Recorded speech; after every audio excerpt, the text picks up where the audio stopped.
Welcome to Judy's kitchen. Judy's கிச்சன்ல இன்னைக்கு நம்ம வெண்டைக்காய் சாம்பார் எப்படி பண்றதை பார்க்கலாமா? இது வரைக்கும் எங்க சேனல்ல சப்ஸ்கிரைப் பண்ணாதவங்க சப்ஸ்கிரைப் பண்ணுங்க. அப்படியே பக்கத்துல இருக்க பெல் பட்டனையும் கிளிக் பண்ணுங்க. ஆல் இருக்க ஆப்ஷனையும் மறக்காம கிளிக் பண்ணுங்க. ஃபர்ஸ்ட்ல நம்ம வெண்டைக்காய் சாம்பார் பண்றதுக்கு தூரம் பருப்பு 1 டம்ளர் எடுத்து வேக வச்சிடலாம் குக்கர்ல. ஸோ அதுக்காக இன்னைக்கு நான் பார்த்தீங்கன்னா ஒரு 250 ml கப் அளவில் 1 கப்பு தூரம்பருப்பு எடுத்துருக்கிறேன். அது நல்லா வாஷ் பண்ணதுக்கு அப்புறமா 2 மீடியம் சைஸ் தக்காளி எடுத்து இந்த மாதிரி 2ஆ கட் பண்ணி அதில் போட்டுக்கோங்க. அப்புறமா இதுக்கு தேவையான அளவு ஒரு 1/2 டீஸ்பூன் அளவுக்கு மஞ்சத்தூள் சேர்த்துக்கலாம்.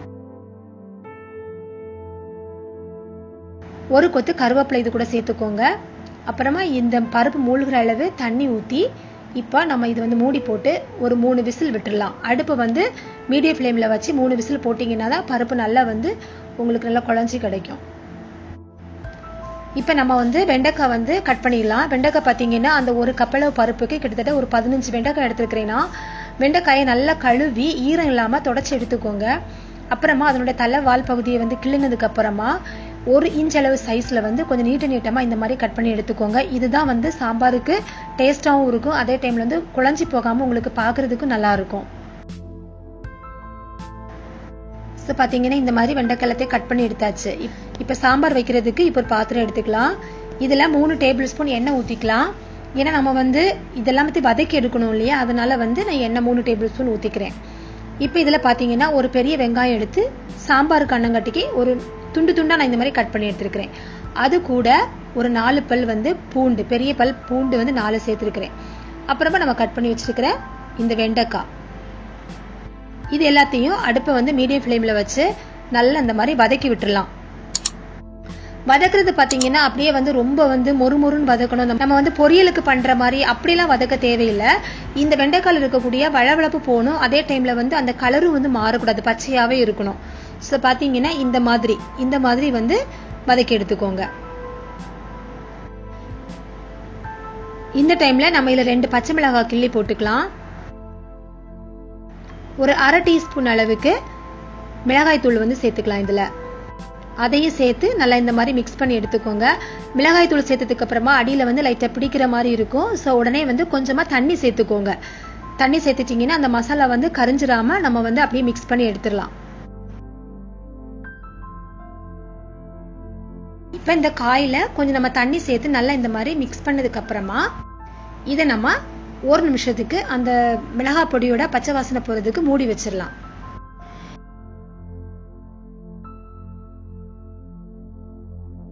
இந்த சாம்பாருக்கு பாத்தீங்கன்னா ஒரு நெல்லிக்காய் அளவுல இந்த மாதிரி புளி எடுத்து சுடு தண்ணியில ஊற வச்சு வச்சிருக்கிறேன்.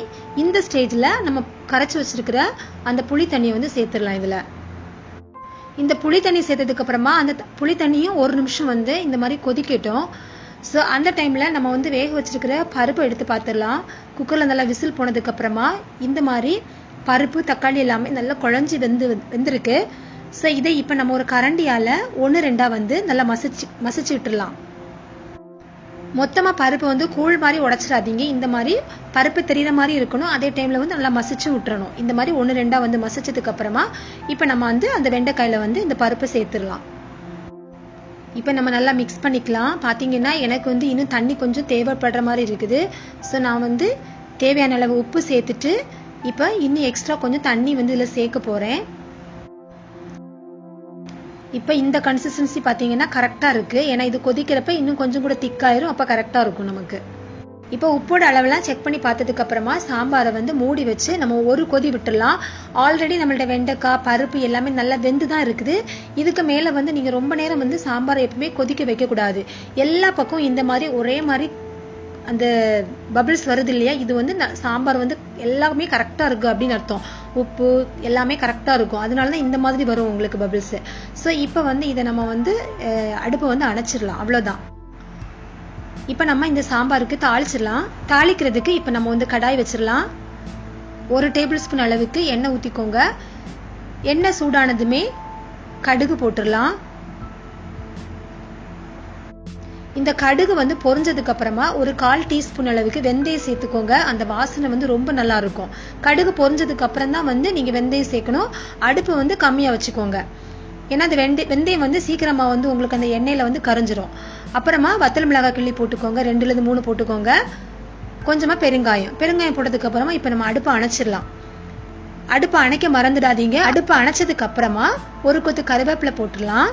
அதுக்கப்புறமா 1 டேபிள் ஸ்பூன் அளவுக்கு சாம்பார் பொடி போட்டுடலாம். இதை வந்து நீங்க அடுப்பு ஆன்ல வச்சு பண்ணவே கூடாது. நீங்க வந்து அடுப்பு அணைச்சதுக்கு அப்புறம் தான் சாம்பார் பொடி போடணும். இப்போ இதை நல்லா வந்து மிக்ஸ் பண்ணி அந்த எண்ணெயில அது ஃப்ரை ஆயிடுச்சு பாத்தீங்களா? இப்போ நம்ம ஏற்கனவே ரெடி பண்ணி வச்சிருக்கிற சாம்பார்ல இதை வந்து தாளிச்சு வச்சிருக்கிறத கொட்டிடலாம்.